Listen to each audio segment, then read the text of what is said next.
Every system has rules. Rules about where you can go, and rules about what questions you should never ask. That night, I broke one. Some boundaries exist for a reason.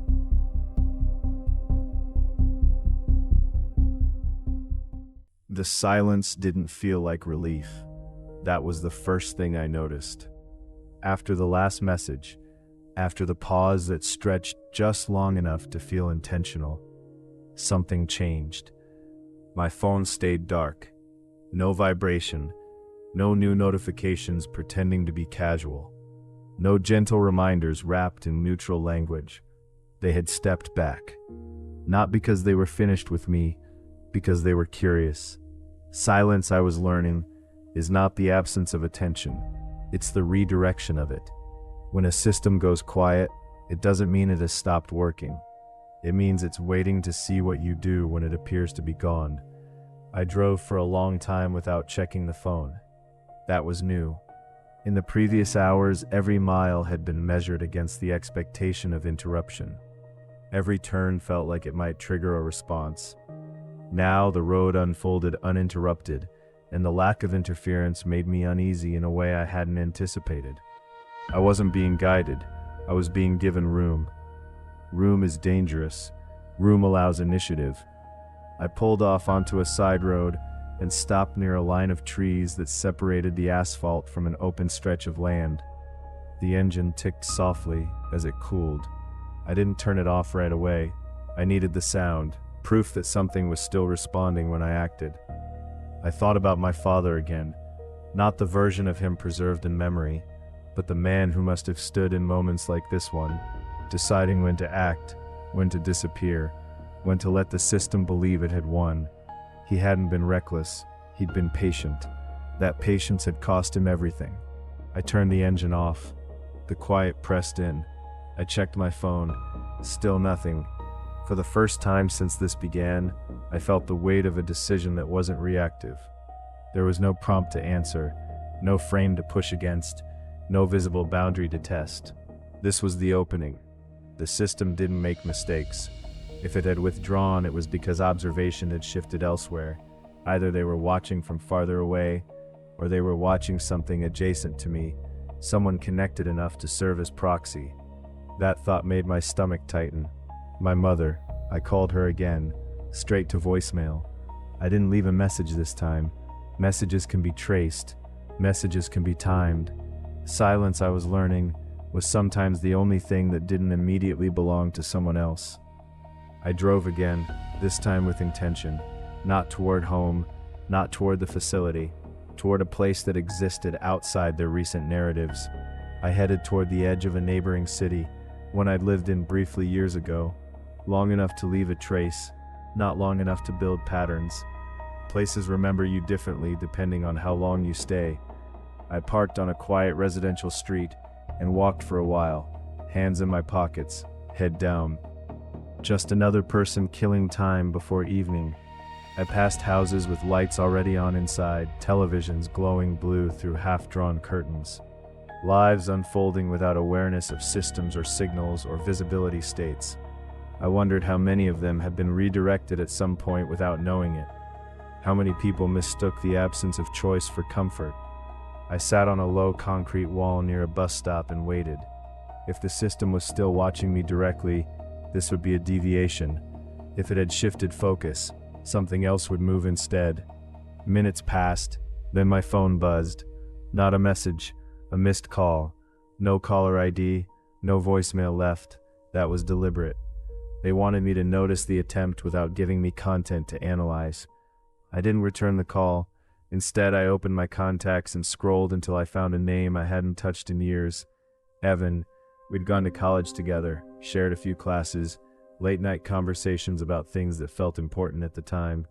He'd gone on to work in data infrastructure, systems design, optimization, the kind of work that hides beneath user interfaces and never gets thanked when it works correctly. I hesitated. This was the first real move, not reaction, initiation. I sent a simple message. Are you still in the city?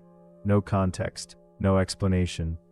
I watched the screen, half expecting it to vanish, to fail to send, to be intercepted by some quiet hand that had already decided this connection mattered. Delivered. That alone told me something. The system hadn't closed everything. It had left certain doors unlocked. Evan replied a few minutes later. Yeah, why? I exhaled slowly, because this was the mistake I realized, the one that couldn't be undone. Every system assumes isolation makes subjects easier to predict. The moment you introduce another human being, especially one with access to understanding, not just empathy, you create noise. Noise breaks models. Can we talk? I typed. Another pause, then sure. Everything okay? I stared at the question. Everything was not okay, but that wasn't the point. I don't think I'm being paranoid, I typed carefully, but I might sound like it. 3 dots appeared, then disappeared, then appeared again. Finally, that usually means you should talk to someone in person. I smiled despite myself. Exactly, I murmured. We agreed to meet at a cafe nearby. Neutral ground, public enough to discourage overt interference, private enough to allow conversation. As I walked toward it, I felt the faint return of pressure, not heavy, not urgent, but present, like static building at the edge of hearing. They hadn't intervened, yet. They were watching what connection I chose. That mattered more than the content of the conversation.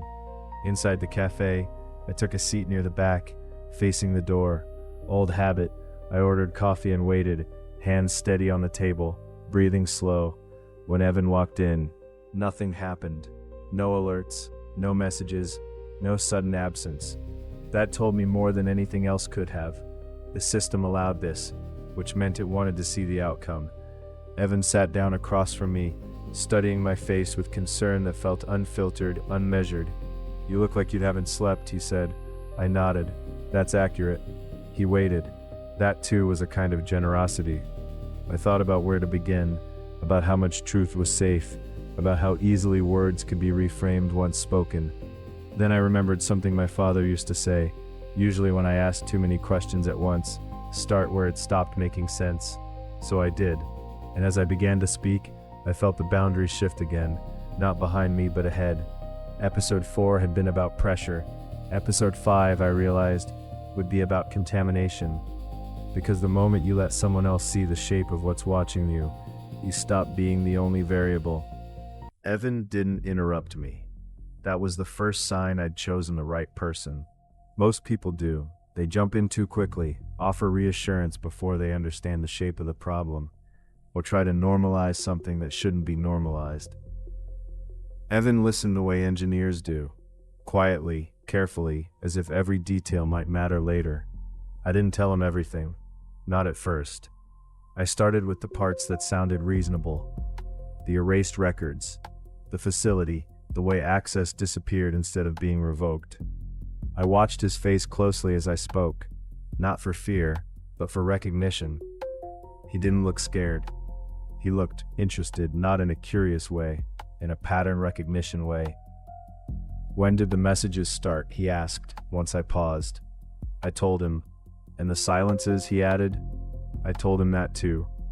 He nodded slowly, fingers resting against his coffee cup, eyes unfocused. Not on me, but on something internal, like he was aligning what I'd said against a model he hadn't admitted existed until now. This doesn't sound like harassment, he said finally. No, I agreed, it doesn't. It sounds like instrumentation. The word landed heavily between us. I hadn't used it myself, but it fit too well to ignore. Say more, I said. Evan leaned back slightly, lowering his voice even though no one nearby was paying us any attention. Infrastructure-level systems don't behave like people, he said. They don't react emotionally. They don't threaten. They don't explain unless explanation serves a purpose. They measure. That word again, measure. They don't need compliance, he continued. They need predictability. The moment you act outside expected parameters, the system doesn't panic. It recalibrates. I felt a chill run through me. That's exactly what it feels like, I said. Evan nodded. Because you're not the target. I frowned. Then what am I? He hesitated. A probe, he said carefully, or a stress test. I let that sit. The cafe noise faded slightly, as if my attention had narrowed to the space between us. I thought about the facility, the caretaker, the word continuity, the way my father had been described not as a person, but as interference. What happens to probes when they fail? I asked. Evan didn't answer right away. That depends on whether the system learns anything useful, he said eventually. I looked down at my coffee, suddenly uninterested in drinking it. They let me talk to you, I said. They didn't block the message. They didn't interfere. That's not surprising, Evan replied. Right now you're generating valuable data. By contaminating the model, I said. He smiled faintly. Yes, he said. Exactly. I exhaled slowly. Then I made a mistake, I said. No, Evan corrected. You made a move. He pulled his phone out, hesitated, then placed it face down on the table. First rule, he said. Assume every device is observable at some layer, not necessarily content. Metadata is usually enough. I nodded. Second rule, he continued. Don't try to disappear. Disappearance is a signal. Consistency is camouflage. That echoed something my father had lived by without ever naming it. What would you do? I asked. Evan studied me for a long moment. If I were you, he said slowly, I'd stop thinking about this as pursuit. Then what? As dialogue, he said, but not the kind they expect. I felt something shift again. Not pressure this time, but alignment. Explain. He leaned forward. They're asking questions without asking them, he said. You're answering without speaking. That means the conversation is happening in behavior, not words. So I changed my behavior. Yes, he said, but not randomly, intentionally. I thought about the choices they presented. Visibility states, costs, stability. They want me predictable, I said. They want you classifiable, Evan replied.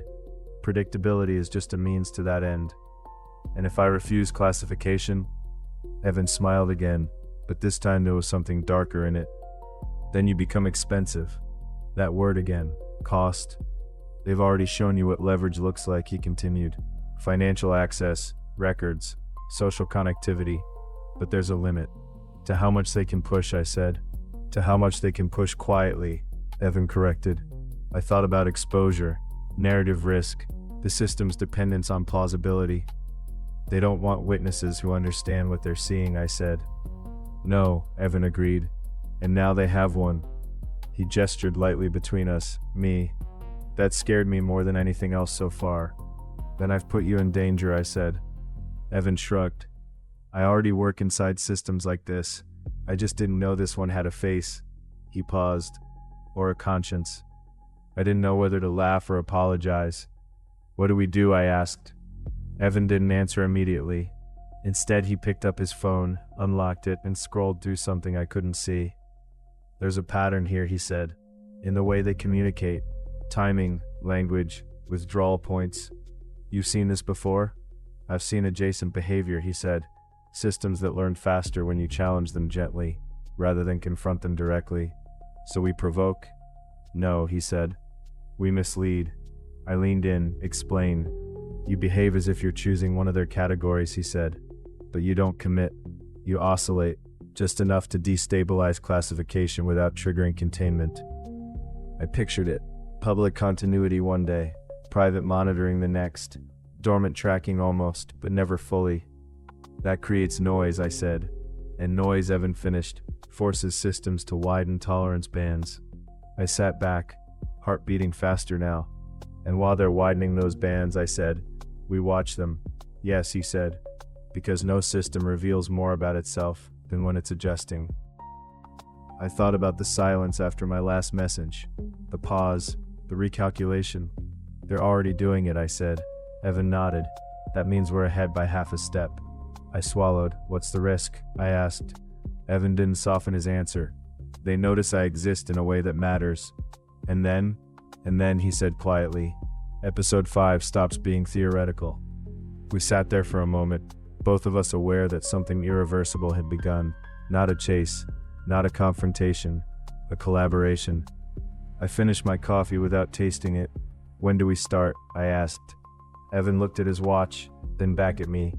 5 minutes ago, he said. I felt the faint return of pressure at the edge of my awareness. Not heavy, not urgent, but unmistakable. The system hadn't intervened, but it had noticed the shift. For the first time since this began, I wasn't alone inside the observation, and that meant the next move wouldn't be subtle. We didn't leave the cafe together. That was Evan's idea. Patterns begin at exits, he said quietly, as if he were commenting on the weather. Let them think this was casual, unimportant, two people crossing paths without consequence. I nodded, even though every instinct in me wanted to walk beside him, to anchor myself to the fact that someone else now understood what was happening. But understanding, I was learning, didn't grant safety. It created ripples. I stayed behind long enough to watch him disappear down the street, his posture relaxed, unremarkable. He blended easily into the late afternoon crowd. That too told me something.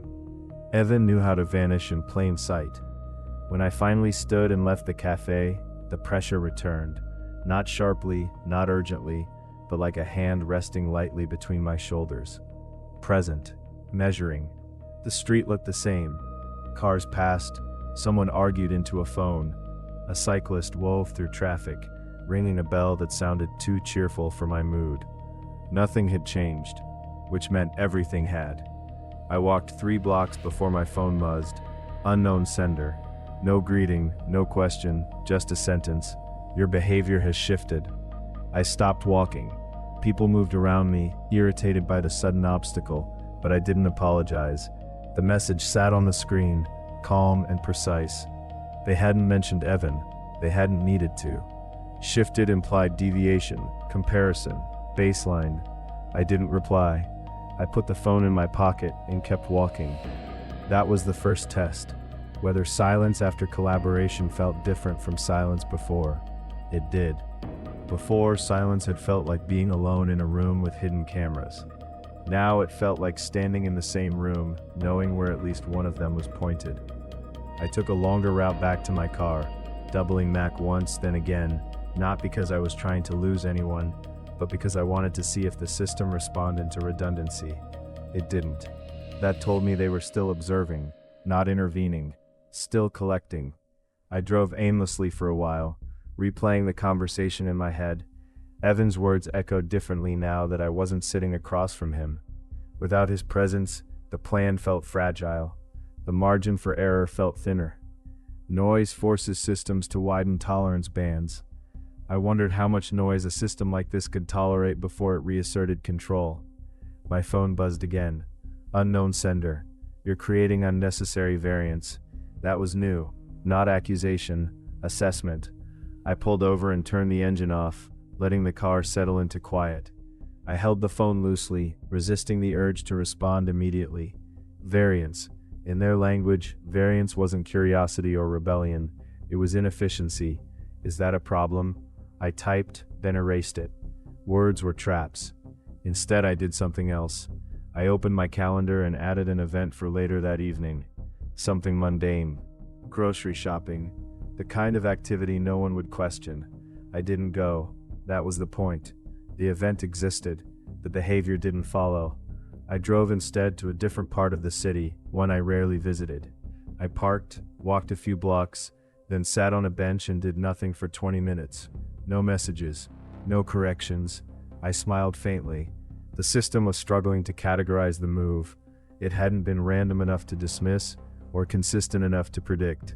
It was ambiguous. That was Evan's wedge. When I finally stood to leave, my phone buzzed again. Please maintain consistency. I laughed under my breath. Please, I murmured. That word was new too, not polite, pragmatic. They weren't asking, they were indicating preference. I walked back to the car slowly, letting the sun sink lower in the sky. I could feel the tension coiling, not inside me but around me, like an atmosphere that had lost equilibrium. I wondered what Evan was experiencing on his end, whether the system had noticed him yet, whether his devices were quieter than usual or more active. The thought made my chest tighten. This wasn't a game, it was a redistribution of risk. I drove home as evening settled in. The familiar streets felt different now, not unsafe but observed in a way that lacked intimacy, like being watched by something that knew your address but not your habits. Inside my apartment, I left the lights off and stood by the window, watching the city glow. Phones lit up in other apartments, televisions flickered, lives unfolding inside frames I could no longer trust. My phone buzzed again. Unknown sender. This time, the message was longer. We've detected increased unpredictability. This complicates assessment. Please confirm intent. Confirm intent. I felt a flash of anger then, sharp and clean. They wanted me to declare myself, to choose a category, to resolve ambiguity in their favor. I typed one word, no. The response came slower than usual. That pause felt different. Not recalculation, consideration. I thought about what Evan had said. Systems reveal themselves when they adjust. I waited. Minutes passed. The phone buzzed. Clarify refusal. There it was, the crack. They needed clarification, which meant the model was no longer sufficient. I typed carefully. I'm not refusing participation. I'm refusing simplification. The words felt dangerous the moment they left me, not because they were aggressive, but because they named the mechanism. The reply didn't come. Not immediately. I set the phone down and sat on the floor, back against the couch, breathing slowly. I counted the seconds the way I used to as a kid when storms got too loud. 10, 20, 30. Finally, the phone vibrated. Complexity increases cost. I nodded to myself. Yes, I whispered. That's the point. They weren't threatening me. They were reminding me of physics. More variables require more resources, more attention, more exposure. And exposure for them was dangerous. My phone buzzed again. Different tone. Your actions may affect others. There it was, the lever. I thought of my mother, of Evan, of the thin line between collaboration and endangerment. I typed one last message for the night, then stopped pretending this is about me. The response came after a long silence, so long that I began to wonder if I'd finally crossed a boundary they couldn't quietly step around. When it did arrive, it was shorter than anything they'd sent before. Noted. That word was heavier than any threat. Noted meant recorded, logged, flagged. I set the phone face down and stood, moving through the apartment without turning on lights. I washed my hands. I poured a glass of water. I stood by the window again and watched the city breathe. For the first time, the system wasn't guiding me, it was adapting. And adaptation always came at a cost. I wondered who would pay it first. As I finally lay down to sleep, exhaustion settling into my bones, one thought lingered longer than the others. Episode 5 wasn't about whether the system would respond. It was about how far it would go to avoid admitting it had lost control of the frame, and whether it would decide that noise, real noise, needed to be contained. I slept, but not deeply. Sleep came in fragments, interrupted by the sense that something was waiting for me to finish resting. I dreamed of hallways that changed length while I walked them, doors that opened onto rooms I'd already been inside. Every time I tried to slow down, the floor moved instead. When I woke, the room was still dark. For a moment I stayed where I was, listening. Not for sounds, those were ordinary enough, but for the feeling of pressure I'd grown used to. The faint awareness of being measured. It was there, muted, but present. I reached for my phone. No notifications. That was new. Not silence as delay, silence as posture. I sat up and swung my legs off the bed, letting my feet rest on the cold floor. The city outside my window was just beginning to stir. A delivery truck rumbled past. Somewhere nearby, a door slammed. Life asserting itself. I checked my bank app. Still locked. I checked my email. Nothing out of the ordinary. No warnings, no alerts, no administrative language pretending to be helpful. They were letting the constraint do its work. Containment doesn't need walls, it needs inconvenience. I showered, dressed, moved through the apartment slowly, deliberately. I wanted to see if routine triggered response. It didn't. That told me they were waiting for deviation again. I made coffee and stood by the counter, watching steam rise from the mug. I thought about Evan, about whether he'd woken to the same quiet, or whether his devices had begun to hum with subtle irregularities. I resisted the urge to check my phone for messages from him. Reaching out too quickly would look like dependence. Dependence simplifies models. I finished my coffee and left the apartment. Outside, the air felt heavier than it had the night before, not with humidity, but with attention. I walked a familiar route, past a bookstore that never opened on time, past a corner where someone had painted over graffiti so many times the wall had become a patchwork of grays. I stopped at a crosswalk and waited, even though the street was empty. That too was intentional. I wanted to see if unnecessary compliance registered. It didn't. The system wasn't interested in obedience, it was interested in trajectory. Halfway down the block, my phone buzzed. Unknown sender. We've implemented safeguards. I stopped walking. People passed around me. Someone muttered an apology. Another brushed my shoulder without noticing. Safeguards. For whom? Define safeguards, I typed, then erased it. Asking for definitions let them control framing. Instead, I put the phone back in my pocket and kept walking. 2 blocks later, it buzzed again. Containment reduces risk. There it was, the word they'd been circling without using. Containment, not correction, not punishment. Containment implies something dangerous already exists. I felt a chill. I turned down a side street and walked faster. Not because I thought I was being followed, but because I wanted to create contrast. Speed is data. Direction is data. Choice is data. If they were containing me, I needed to understand how tight the boundary was. I ducked into a small electronics store and wandered aimlessly for a few minutes. Screens glowed. Music played too loudly. A clerk asked if I needed help. No, I said, smiling. Just looking. That was true in more ways than one. My phone buzzed again. Deviation noted. I left the store without buying anything. Outside, the city felt closer now, like walls leaning inward. I remembered something Evan had said about tolerance bands, how systems widen them reluctantly, and only until the cost becomes unacceptable. I wondered if I was nearing that threshold. I pulled my phone out and typed a message. What happens if containment fails? I didn't send it. Questions like that invited demonstration. Instead, I typed something else. Who decides what's risky? This time I sent it. The response took longer than usual, long enough for me to imagine internal processes shifting, permissions escalating, models flagging uncertainty. Finally, the phone buzzed. Risk is defined by outcome variance. There it was again. Variance. Unpredictability. Human behavior that didn't settle into neat curves. I typed back. Then you're not containing me. You're containing possibility. The reply came faster than I expected. Possibility is destabilizing. I smiled faintly. Yes, I whispered. That's the idea. I turned my phone off. Not airplane mode. Off. That was the first hard line I'd crossed since this began.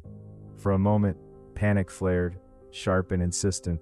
Every instinct screamed that I'd just escalated, that I'd done something irreversible. Then the panic passed. The city didn't collapse. No one grabbed my arm, no sirens, just a quiet, unfamiliar stillness. I walked for nearly an hour without checking the phone, letting my thoughts wander freely for the first time in days. I paid cash for lunch.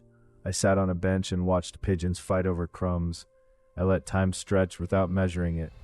When I finally turned the phone back on, it vibrated immediately. Not a flood, one message. You've interrupted observation. I exhaled slowly. That sentence told me everything. Observation required cooperation. Containment required access. I denied them both, if only briefly. My phone buzzed again. This creates liability. Liability, not risk, not instability. Liability implies exposure. I typed one last message before the fear could talk me out of it. Then maybe you should reconsider how tightly you hold the frame. The response didn't come, not right away. I walked home, heart steady, mind clear in a way it hadn't been since the letter. When I reached my apartment, I locked the door and leaned against it, letting my weight sink into the wood. Minutes passed, then my phone buzzed. Shorter. Careful. Containment parameters under review. I closed my eyes. That was it. Not victory, not escape, but acknowledgement. The system had tightened, and in doing so, had revealed its limits. I slid down the door and sat on the floor, letting the realization settle. Containment wasn't the end game, it was a negotiation tactic. And negotiations only happen when both sides believe the other can cause damage. As evening fell, the city outside my window lit up again. I watched the lights come on one by one and felt something unfamiliar rise in my chest. Not hope, agency. Episode 5 wasn't about hiding anymore. It was about learning exactly how much pressure the system could apply before it fractured its own logic, and whether I could push it there without breaking the people around me. The first thing I noticed was how quickly containment became personal. Not dramatic, not violent, intimate. The city felt closer than it had the night before, as if the distance between places had been compressed. I walked the same streets, past the same storefronts, but everything felt threaded together by an invisible tension. Not fear, anticipation. Containment wasn't about stopping me, it was about reminding me who else existed inside the frame. My phone buzzed while I was still half a block from my apartment. Unknown sender. Your recent actions have secondary effects. I stopped walking. The wording was careful, clinical, designed to sound neutral while preparing the ground beneath it. Secondary effects. Collateral. I didn't reply. I unlocked my apartment door, stepped inside and closed it softly behind me. I didn't turn on the lights. I stood in the dimness and waited, letting my eyes adjust, listening for sounds that didn't belong. Nothing. The phone buzzed again. We're observing elevated stress indicators in adjacent nodes. Adjacent nodes. They weren't even pretending anymore. I thought of Evan immediately, then my mother, then a handful of people whose names I hadn't said out loud in years, but who existed in the same loose constellation around my life. The people the system could touch without appearing to touch me. I typed one sentence, who. The response took longer than usual, long enough to feel deliberate. Disclosure would escalate. There it was. They were withholding names not to protect privacy, but to preserve leverage. Ambiguity kept me guessing kept me compliant.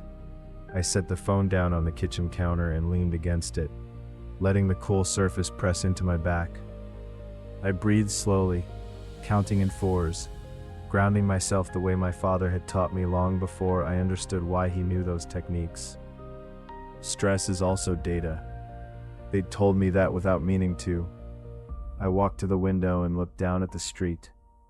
A couple argued quietly near the corner. Someone laughed too loudly a few buildings down. A delivery driver checked his phone, then looked up, annoyed. Life continued. That too was part of the pressure. Containment works best when the world doesn't stop for you. My phone buzzed again. Containment reduces harm. I laughed softly. To whom? I asked the empty room. The answer came faster this time. To the system. At least they'd stopped lying. I sat at the small table by the window and ran my hands through my hair, trying to think past the immediate fear. This was the move Evan had warned me about. The moment when noise stopped being abstract and started to touch people. They wanted me to fold. Not by threatening me directly, by making me imagine consequences I couldn't control. I picked up the phone and typed carefully, "You're implying responsibility without agency." The response came almost immediately. Responsibility exists regardless of consent. That sentence chilled me. It reframed morality as inevitability, as something you couldn't opt out of once you were visible. I typed again. Then you've already failed containment. There was a pause, longer than any before. When the reply came, it was different. Explain. They needed clarification. That meant the model was straining again. I chose my words slowly. Containment assumes isolation. You've already acknowledged adjacency. If harm occurs through proximity, control is an illusion. I stared at the screen after sending it, heart beating steadily now. Fear had given way to something sharper. Focus, edged with anger. The phone buzzed. Your interpretation is noted. Not accepted. Not rejected. Logged. I closed my eyes. This was the edge, the place where theory met consequence. I thought of Evan again, of his calm confidence. of the way he'd said noise forces systems to widen tolerance bands.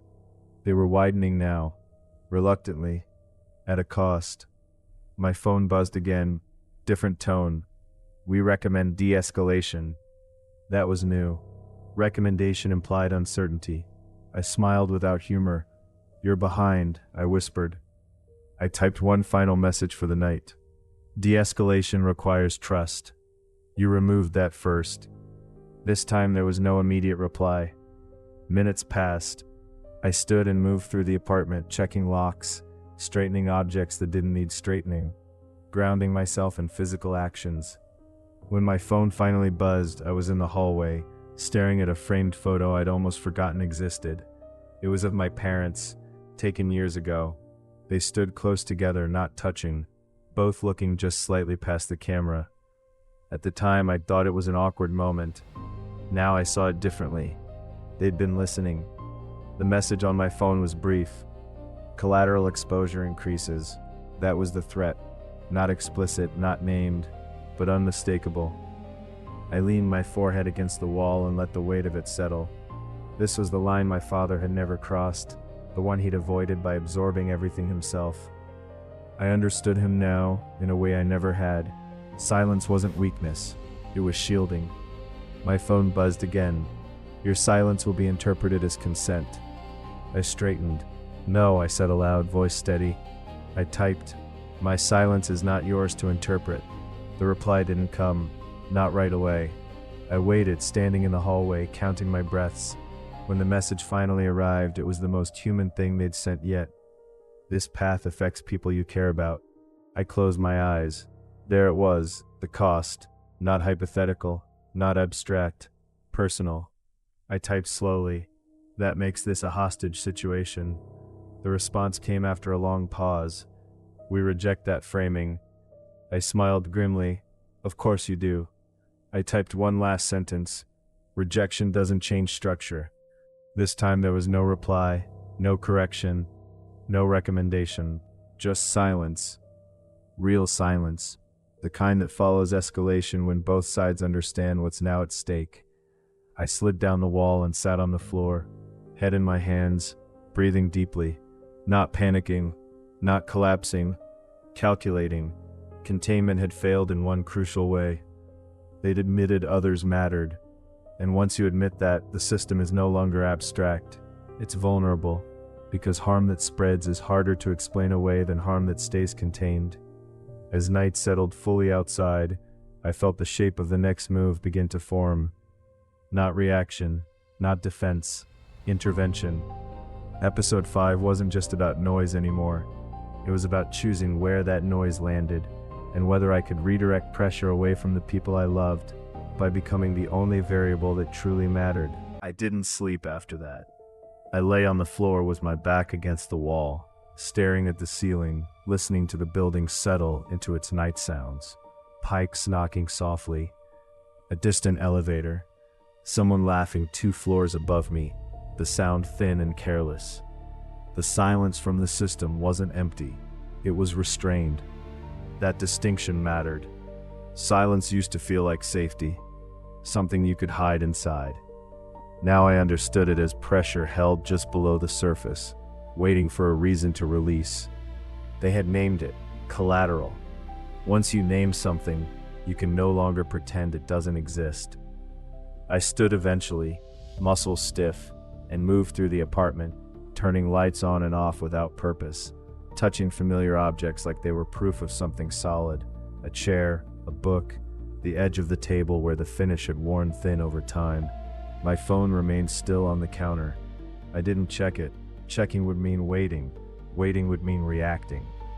I needed to decide what kind of variable I was going to be. Evan's words replayed in my head. Noise breaks models. But noise alone wasn't enough anymore. Randomness created variance, but variance could be absorbed, smoothed out, categorized as instability and corrected quietly. What the system struggled with wasn't noise. It was intent that didn't announce itself. I made a decision then, not dramatic, not brave, just necessary. I picked up my phone and powered it down again, fully, then placed it in the drawer beneath the sink, wrapping it in a towel like that would somehow muffle attention. It wouldn't, I knew that, but the gesture mattered. It marked a line between thinking and doing. I grabbed my jacket and left the apartment without locking the door.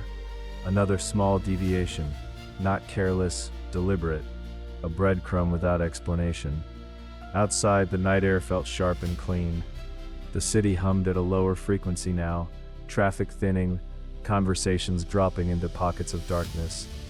I walked without destination, letting my pace settle into something unremarkable, predictable. That too was intentional. I headed toward a neighborhood I knew well enough to navigate without thinking. Streets where I'd walked countless times before this began, where my body knew the rhythm even if my mind was elsewhere. I needed muscle memory. I needed to look boring. I stopped at a corner store and paid cash for a bottle of water. The clerk barely looked at me. That anonymity felt like a luxury now. I drank slowly as I walked, grounding myself in the mundane. For a while, nothing happened. No pressure, no interruption. That told me the system was still deciding. I thought about my father again, about how he'd lived inside this kind of quiet for years without ever naming it, how he'd chosen to become smaller in order to keep me invisible. He hadn't underestimated the system. He'd understood its priorities. It didn't want to win loudly, it wanted to persist. I reached a small bridge overlooking a narrow stretch of river that cut through the city like an afterthought. The water moved steadily below, reflecting broken fragments of streetlight. I leaned against the railing and watched it pass, feeling something inside me settle. Movement without destination, flow without intention. For the first time since this began, I wasn't thinking about what the system wanted.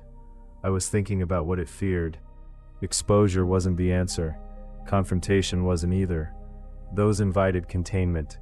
What the system couldn't contain was choice that didn't map cleanly to outcome. I turned back toward home, taking a different route than usual, looping through streets that felt familiar but disconnected from my recent patterns. I let myself wander, trusting instinct over plan. Halfway back I felt it. That subtle shift. The pressure returned, not heavy, not urgent, but focused, like a lens adjusting. I didn't slow down, I didn't speed up. I let my pace remain exactly the same. When I reached my building, the door was still unlocked, exactly as I'd left it. I stepped inside and closed it behind me, resting my forehead against the wood for a moment. Then my phone buzzed, not from the drawer, from my pocket. I froze. Slowly I reached inside and pulled it out. The screen was dark, then it lit up. Unknown sender. You've repositioned yourself. I smiled faintly. Yes, I whispered. That's the point. I typed one sentence. Containment assumes proximity. The reply came slower than usual, long enough to feel like negotiation. Proximity is flexible. I shook my head. You're lying again, I said quietly. I typed back. So is responsibility. The response was immediate. Your actions increase system exposure. There it was, the admission they'd been avoiding. Exposure, not to law, not to public scrutiny, to understanding. I leaned against the wall and exhaled slowly. Then stop framing this as correction, I typed, and start treating it as consequence. The phone remained silent for a long time. I sat on the floor again, back against the wall, knees drawn up, waiting without expectation. For once, waiting didn't feel like submission. It felt like balance. Finally, the phone buzzed. You're misaligned. I smiled. Good, I said aloud. I typed my last message of the night. Misalignment is how systems evolve. The reply didn't come. Not immediately, not after a minute, not after 5. I stared at the screen until it dimmed, then went dark. This time the silence felt different. Not restraint, not delay. Recognition. They hadn't stepped back because they were finished. They'd stepped back because they'd encountered a variable that didn't resolve cleanly. A variable that refused to collapse into a category. I lay back on the floor, staring up at the ceiling again, exhaustion finally catching up to me. My thoughts slowed, not because the pressure had lifted, but because it had changed shape. Episode 5 had crossed a threshold. Containment had failed to remain quiet. Collateral had been acknowledged, and in acknowledging it, the system had revealed its limit. It could observe, it could measure, it could apply pressure, but it couldn't fully predict what I would protect or what I would be willing to sacrifice to protect it. As sleep finally crept in, one last thought surfaced, clear and steady. Episode 6 wouldn't be about surviving the system. It would be about forcing it to choose between control and being seen.